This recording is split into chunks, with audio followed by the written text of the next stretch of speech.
मध्य प्रदेश में मानसून की एंट्री तो हो गई है, लेकिन एंट्री के साथ ही प्रदेशवासियों के लिए एक बहुत बड़ी और चिंताजनक खबर भी सामने आ रही है।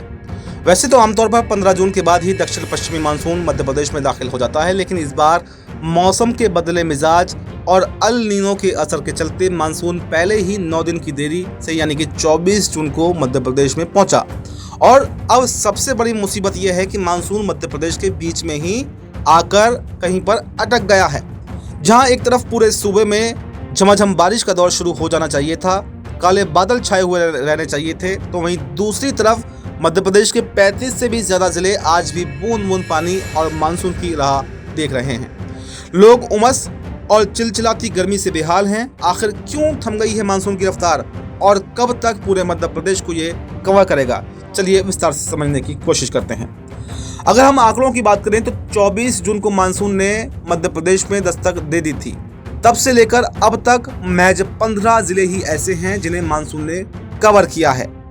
इनमें बालाघाट, छिंदवाड़ा, बैतूल, सिवनी, मंडला, ढिंडोरी, अलीराजपुर, इंदौर, धार, हरदा, खंडवा, बुरहानपुर, खरगोन और बड़वानी जैसे जिले शामिल हैं। इन जिलों में तो पिछले कुछ दिनों से अच्छी खासी बारिश दर्ज की गई है। कहीं कहीं तो 6 इंच या उससे अधिक पानी भी गिरा है।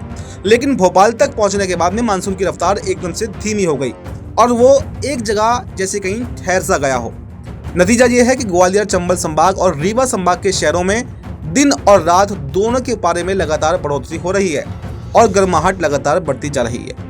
मौसम विभाग का अनुमान था कि 1 जुलाई तक मानसून पूरे मध्य प्रदेश में अच्छी तरह से फैल जाएगा, लेकिन मौजूदा सुस्ती को देखकर ऐसा लग रहा है कि फिलहाल अभी तो ये संभव नहीं है।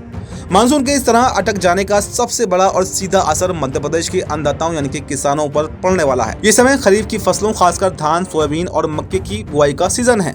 प्री मानसून शावर और शुरुआती मानसूनी बारिश इन फसलों के लिए संजीवनी जैसा काम करती है, लेकिन साल 2026 के जून महीने में अब तक की ओवरऑल सबसे कम बारिश दर्ज की गई है, जो औसतन सामान्य से भी लगभग 38% कम है। अगर मानसून ने जल्दी ही रफ्तार नहीं पकड़ी तो खरीफ की फसल का जो रकबा है वो घट सकता है, जो मध्य प्रदेश की कृषि आधारित अर्थव्यवस्था के लिए एक बहुत बड़ा झटका साबित होगा। मध्य प्रदेश के किसान पहले ही रबी सीजन में यानी कि दिसंबर से मार्च अप्रैल के बीच में हुई बेमौसम बारिश और ओलावृष्टि की मार झेल ही चुके हैं, जिससे गेहूं, चना और आलू की फसल बर्बाद हुई थी और अब कम बारिश किसानों की कमर तोड़ने के लिए तैयार खड़ी है। कम बारिश का यह अनुमान सिर्फ खेती को ही नहीं बल्कि आम जनता की जिंदगी को भी प्रभावित करेगा। इस सुस्ती की वजह से जल स्रोतों का ग्राफ नीचे जा रहा है। जो जल संकट जून जुलाई आते आते खत्म हो जाया करता था, वो अगस्त सितंबर में पूरी तरह से गायब हो जाया करता था, वो इस बार पूरे साल व्यापक रूप से बने रहने का अनुमान अब लगाया जा रहा है।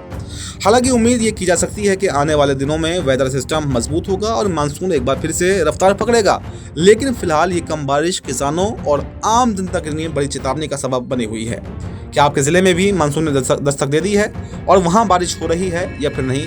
आपके ज़िले का जो भी हाल हो हमें कमेंट बॉक्स में लिखकर ज़रूर बताएं और देखते रहें ZMPCG। नमस्कार।